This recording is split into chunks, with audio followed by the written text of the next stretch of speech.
So you want to save your marriage, but your spouse is kind of checked out. Yeah, it's a tough one. And you're not sure where to turn or what to do.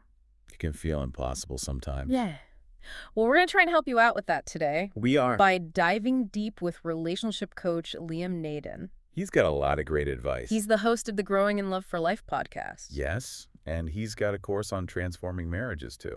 He does, so he knows what he's talking about. It does. And his approach is really interesting. It is. Because he says it's not about just doing anything to save a marriage. Right. You have to do the right things. Yeah, to get the right results. It's about understanding why things are going wrong. It makes sense. Yeah. If you don't know why something's broken, you can't really fix it. Exactly. So let's talk about some of those reasons. Okay. Why spouses might resist saving a marriage. Well, Liam talks about this a lot in his podcast. He does. And one thing he points out is past experiences. Oh, right. Like couples counseling that didn't go so well. It's exactly. Yeah. Sometimes couples counseling just blows up in your face. I can see how that would make someone want to avoid it. Totally. And then there's the feeling of not being heard or understood. Yes, absolutely. Feeling like your partner just doesn't get you. Or maybe there are deeper hurts that haven't healed. Yes. Resentment can build up over time. It can. And it can be really hard to move forward. So sometimes it's not even about deep emotional wounds. No, sometimes it's simpler than that. Like a lack of attraction or just being exhausted from the constant negativity. Exactly who wants to stay in a relationship where they feel drained all the time? It's that feeling of walking on eggshells all the time. Yes. Always worried about saying the wrong thing. So exhausting. It is. And this is where it gets interesting. It does. Because Liam is very skeptical of traditional counseling. He is. He actually says in his experience that it makes things worse for 80% of couples. 80%. That's a lot. It is a huge number. It makes you wonder what's going on there. It does. Because counseling is supposed to help, right? That's the idea. So what could possibly be making things worse? Well, one thing Liam points out is that traditional counseling often focuses on identifying problems. Okay, which is important. It is.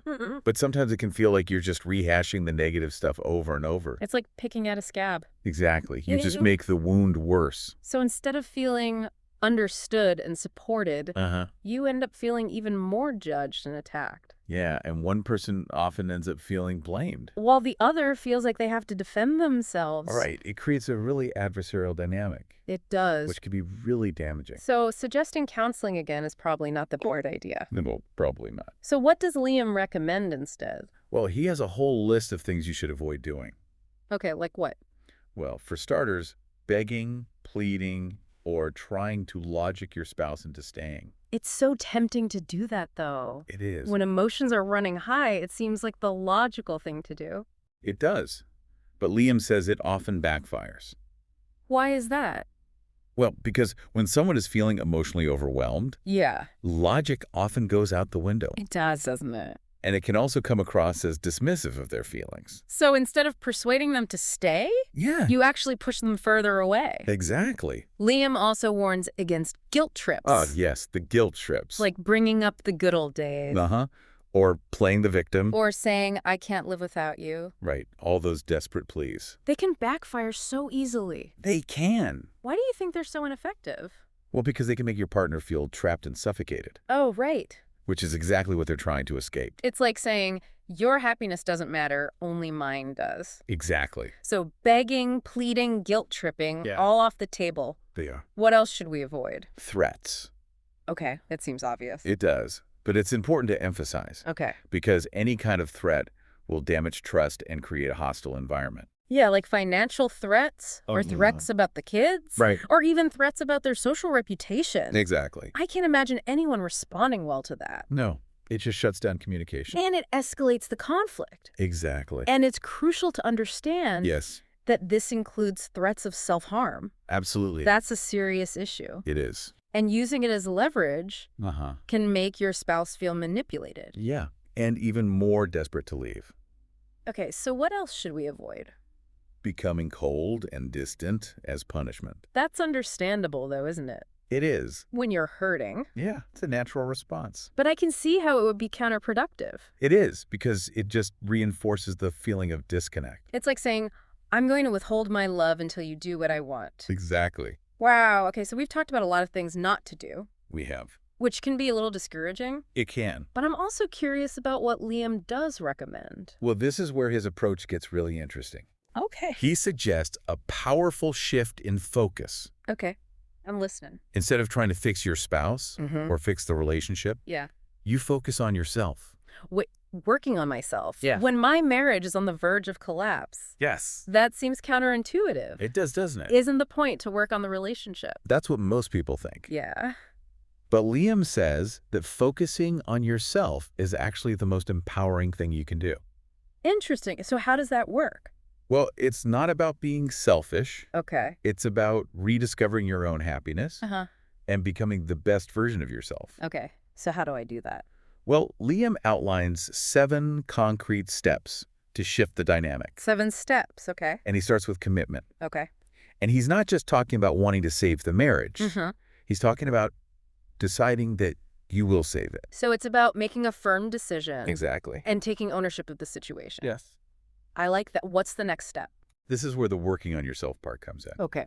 Liam talks about reconnecting with hobbies you may have abandoned, Oh, okay. rebuilding your social circle, and identifying your ideal self. So taking stock of your life and figuring out what makes you happy, Exactly. independent of my spouse. Yes. That sounds kind of sparey, to be honest. It can be, About but it's also an incredible journey of self-discovery. Okay. And when you invest in your own well-being, Yeah. you become more confident, more radiant, more attractive. So you're not ignoring the problems in the marriage, No, not at all. but you're shifting your focus to what you can control. Exactly. And that can create a more positive dynamic. It can. Okay, so that's step 1, commitment. Yes. Step 2, working on yourself. Right. What's step 3? Liam calls it moving towards a happy marriage Okay. rather than away from an unhappy one. It's a subtle distinction. It is. But it's important. It is. So how do you do that? Well, Liam gives some really practical examples, like choosing not to react to negativity, Okay. walking away from arguments before they escalate, Uh-huh. and focusing on forgiveness. Forgiveness. Yes. That's a tough one, It is. especially when you're feeling hurt and betrayed. I know, but Liam emphasizes that forgiveness isn't about condoning your spouse's actions. Okay. It's about freeing yourself from the pain and resentment that's holding you back. So it's about letting go of the bitterness. Yes. So you can create space for something new to grow. Exactly. I like that. And by shifting your focus to the positive, Yeah. you're essentially inviting your spouse to join you in that space. Okay. You're creating a more welcoming environment for connection and healing. Oh, I'm starting to see how this all ties together. Good. So step 1, commitment. Uh-huh. Step 2, working on yourself. Yes, Step 3, moving towards a happy marriage. that's right. What's step 4? Detachment from outcome. Wait, hold on. Yeah. Doesn't that mean giving up on the marriage? No. No, it doesn't mean giving up. It means finding your own happiness and fulfillment, regardless of what your spouse chooses to do. Okay, but isn't that a paradox? It is a bit of a paradox. How can you fight for your marriage Yeah. while simultaneously being okay if it doesn't work out? It's a tricky concept. It is? But think of it like this. Okay. When you're desperately clinging to the outcome, Mm-hmm. you come across as needy and desperate. Okay. But when you're secure in your own happiness, Yeah. you convey strength and confidence. So it's about letting go of the need to control the situation and trusting that whatever happens, you'll be okay. Yes, I can see how that would be attractive. it is. It's like saying, I love you and I want this to work, Uh-huh. but my world doesn't end if it doesn't. Exactly. That's a powerful message. It is. Wow. I'm actually feeling a lot more hopeful already. Good. So what's step 5? Be attractive. Okay. But you're not just talking about physical appearance, are you? No, I'm talking about the whole package. Okay. Mental, emotional, even sexual attractiveness. So it's about being the best version of yourself in every way. Exactly. That sounds like a tall order. It is, but it's also incredibly empowering How so? because you're essentially showing your spouse what an amazing person you are, Oh, okay. what they stand to lose if they walk away. So it's about reigniting that spark, Yeah. reminding them why they fell in love with you in the first place. Exactly. And it's not about manipulation. No. It's about genuine self-improvement. It is. Okay, I'm starting to see the logic here. Good. What about step 6? Step 6 is all about creating positive connections. Okay. Liam emphasizes the importance of breaking the negative spiral Uh-huh. by intentionally creating moments of joy and connection. So even when things are tough, Yes. you're still making an effort to connect with your spouse in a positive way. Exactly. That's going to take some real effort. It will, but Liam believed that those moments, Yeah. however small, Uh-huh. can have a huge impact. So what kinds of things are we talking about? Well, he suggests things like making your spouse laugh, Okay. reminiscing about good times, Uh-huh. or simply expressing your appreciation for them. So it's about reminding them of the good in the relationship, Exactly. even when it feels like everything is falling apart. Yes. It's about creating a little oasis of positivity in the midst of the storm. That's a beautiful way to put it. And those positive emotions, Yes. they can be incredibly powerful They do. in rekindling connection. Exactly. They create a sense of warmth and shared history that can cut through the negativity. All right, I'm on board with that. What's the final step? Don't give up.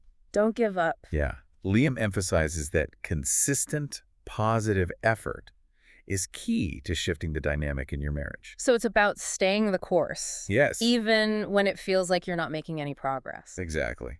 But how do you stay motivated when you're feeling exhausted and discouraged? That's where Liam's concept of the save your marriage mindset comes in. Oh, okay. Tell me more about that. Well, he outlines 7 key mindset shifts. 7 mindset shifts Yeah. that can help you navigate this challenging process.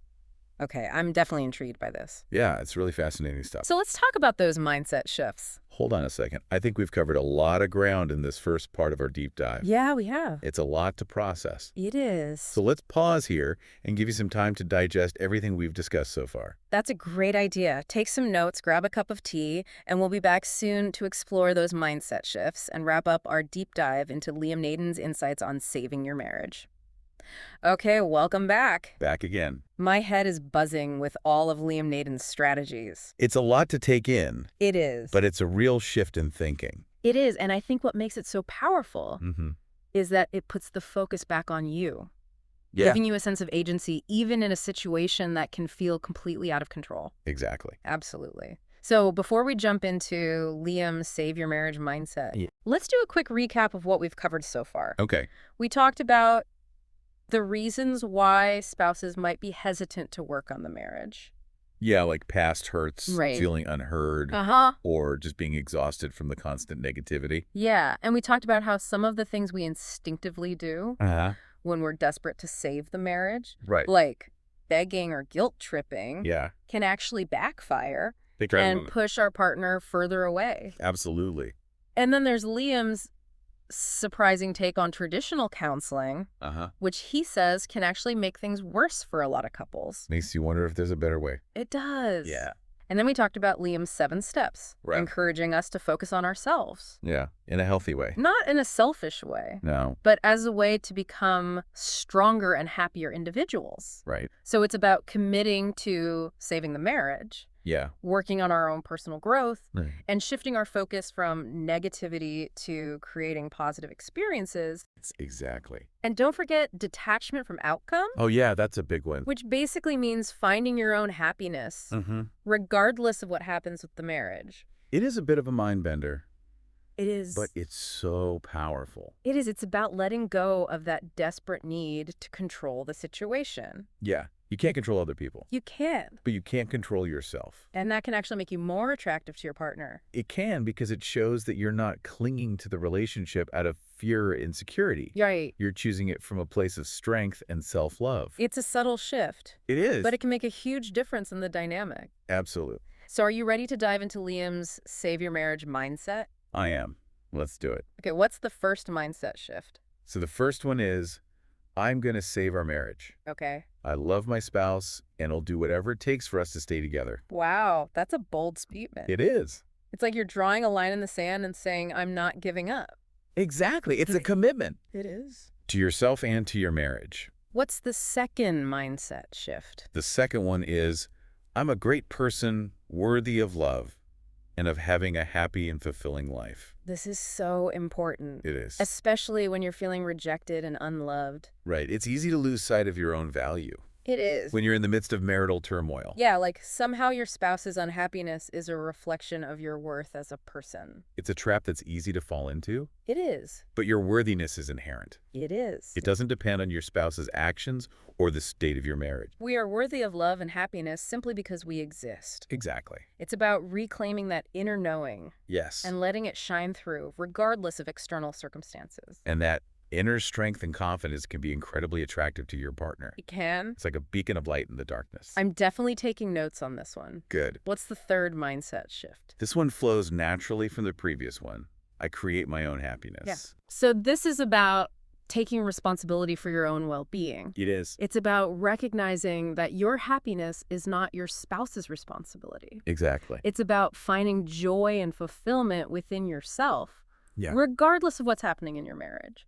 And realizing that you have the power to choose happiness even when things are tough. It's a subtle shift, It is. but it's so powerful. It is. It takes the pressure off the marriage Yeah. and allows you to approach it from a place of strength and wholeness. Exactly. Because, let's be honest, no one wants to be responsible for someone else's happiness. It's too much pressure. It is way too much pressure. And it can create a dynamic of neediness and resentment. It can. But when you're coming from a place of wholeness and self-love, Right. you're much more likely to attract a healthy and loving relationship. You are. All right, I'm loving this mindset shift. Good. What's in the next one? The fourth one builds on this idea of self-reliance. I am not dependent on my marriage to be happy. I can see how this one might be the hardest to swallow. It can. Especially when you're fighting for your marriage. Yeah.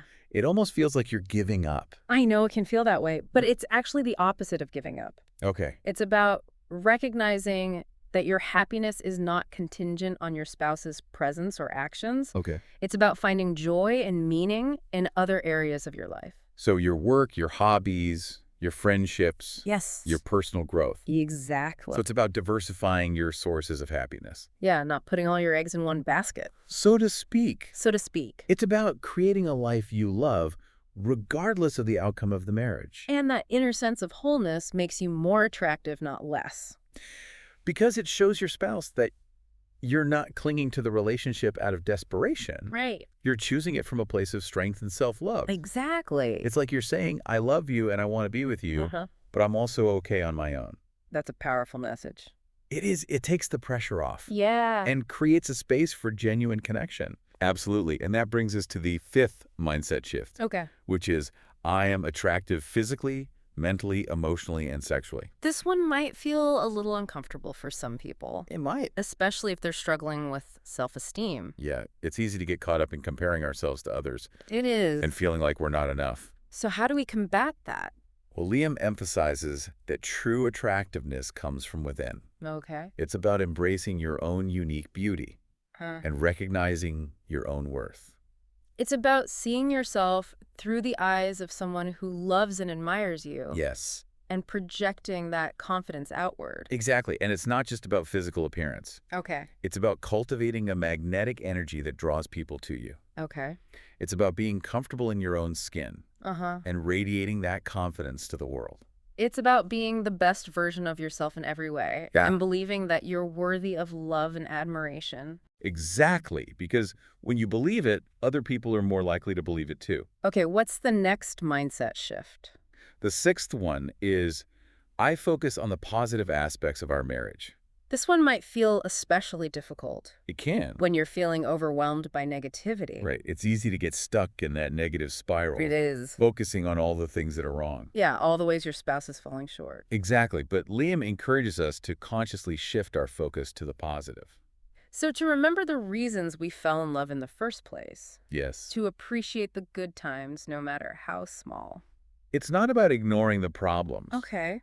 but about choosing to see the glass as half full rather than half empty. Because what you focus on expands. Exactly. And by focusing on the positive aspects of the marriage, Yeah. you're creating a more positive energy. Which can be contagious. It's like planting seeds of hope and love Yes. instead of watering the weeds of negativity and resentment. Love that analogy. Okay, I'm seeing how these mindset shifts can really change the game. They can, What's the final one? the final mindset shift is our marriage is only going to get better and better. This one takes a leap of faith, It does. especially when you're in the thick of it. I know it's easy to get bogged down in the present moment Uh-huh. and lose sight of the possibility of a brighter future. But believing in that possibility is so important. It is. It's about choosing hope over despair, Yeah. even when things feel bleak. And trusting that with effort and commitment, things can and will improve. It's like setting an intention for growth and healing, Yes, both for yourself and for your marriage. exactly. And sometimes that act of believing is all it takes to set the wheels in motion. Okay, so we've covered Liam's 7 mindset shifts. We have. It's a lot to take in, It is. but it's also incredibly empowering. It is. But before we move on, Yeah. I want to circle back to something that really surprised me earlier. Good. Liam's assertion that traditional counseling can actually make things worse for some couples. It does seem counterintuitive, It does. doesn't it? It does, but when you think about it, Yeah. traditional counseling often focuses on dissecting the problems in the relationship. It does. And while that can be helpful in some cases, Mm-hmm. it can also backfire. Yeah, by creating a sense of blame and defensiveness. Right. It's like shining a spotlight on all the negativity, Yeah. which can make both partners feel even more discouraged. Especially if one partner is resistant to the idea of counseling in the first place. Exactly. It's like adding fuel to the fire. It is. So if traditional counseling isn't always the answer, Uh-huh. what does Liam suggest as an alternative? Well, this is where his emphasis on personal growth really comes into play. Okay. He encourages individuals to work on themselves first before trying to fix the relationship. So instead of going head to head with the problems, Yeah. you step back and focus on building a stronger foundation within yourself. Exactly. It's like strengthening the roots of a tree before trying to prune the branches. I love that analogy. It's a good one. And Liam believes that when both partners are individually happy and fulfilled, Uh-huh. it creates a much healthier dynamic for the relationship to thrive. It does. It makes sense. You can't pour from an empty cup. You can't. You have to fill yourself up first before you can give to others. Absolutely. And Liam offers a wealth of resources to support this journey of personal growth, He does. including his podcast books and online courses. And he even mentioned that episode 4 of his podcast is dedicated to the concept of commitment, He did. which is a great place to start It is. if you're feeling stuck. Yeah. So if this deep dive has sparked your curiosity, Ah. I highly recommend checking those out. Me too. But for now, let's pause here Okay. and give you some time to reflect on all this amazing information. Take some notes. Yeah, jot down any questions you might have, or simply sit with the information and see what resonates with you. Good idea. We'll be back soon to wrap up our deep dive into Liam Naden's insights and leave you with some final thoughts to ponder as you embark on this journey of saving your marriage. Welcome back. I hope you had a chance to let all that sink in.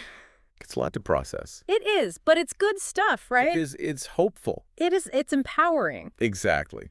So as we wrap up this deep dive, Okay. let's make sure you walk away with some clear takeaways. Right. Because we've covered a lot of ground today. We have. And it can be easy to feel overwhelmed. Especially when you're in the midst of this kind of situation. Exactly. But the most important thing to remember Yeah. is that you are not alone.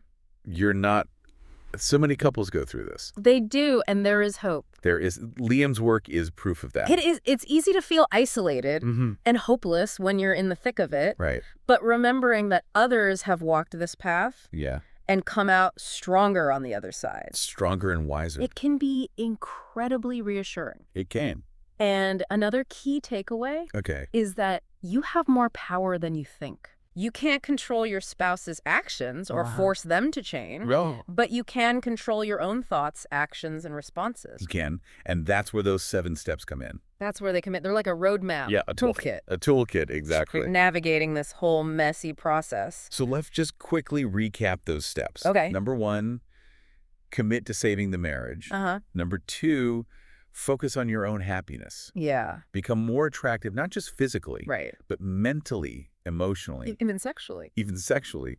And those mindset shifts. Yes. Those are so important They are. because they can really change your perspective They can. and create a more positive energy. In your life and in your marriage. Absolutely. Things like remembering your worth, Yeah. Knowing that you deserve happiness. creating your own happiness, Uh-huh. and choosing to focus on the positive aspects of your marriage. Right. And remembering the good times. It's not about being passive No. or giving your spouse a free pass. It's about taking responsibility for your own happiness. Exactly. And sometimes that's the most powerful thing you can do. It is. to inspire your spouse to do the same. It's like a ripple effect. It is. When you make positive changes in your own life, Ah, it creates ripples that can extend outward. and transform the whole dynamic of the relationship. I love that analogy. So Yeah. even when it feels like you're hitting a wall, Yeah. remember that you have more power than you think Oh, do. to create a positive shift. And if you're feeling lost or overwhelmed, Yeah. don't hesitate to reach out for support. There are so many resources out there. There are therapists, coaches, Yeah. support groups. Liam's resources are a great starting point. His website is fantastic. It is full of articles, videos, online courses. And he specifically mentioned episode 4 of his podcast as a great resource for understanding commitment. Right. And remember, even if things don't work out the way you hope, you can still emerge from this experience stronger, wiser, and more whole. It's about focusing on the journey, not just the destination. Oh, true. So as we wrap up this deep dive, Okay. I want to leave you with one final thought. Minute listening. You are worthy of love and happiness, Yes, you are. regardless of the state of your marriage. It's about recognizing your inherent worth Yes. and not letting your spouse's actions or the status of your relationship define your value as a person. That inner knowing, that sense of self-love and acceptance, Yes. it can radiate outward It can. and transform not just your marriage, but your entire life. Beautifully said. Well, that wraps up our deep dive into saving a marriage when your spouse doesn't want it to. We hope you found some clarity today And some hope. and feel empowered to take action. You've got this. If you're looking for more support and guidance on this journey, we highly recommend checking out Liam Naden's work. Until next time, keep diving deep, keep learning, and keep believing in the power of love and transformation.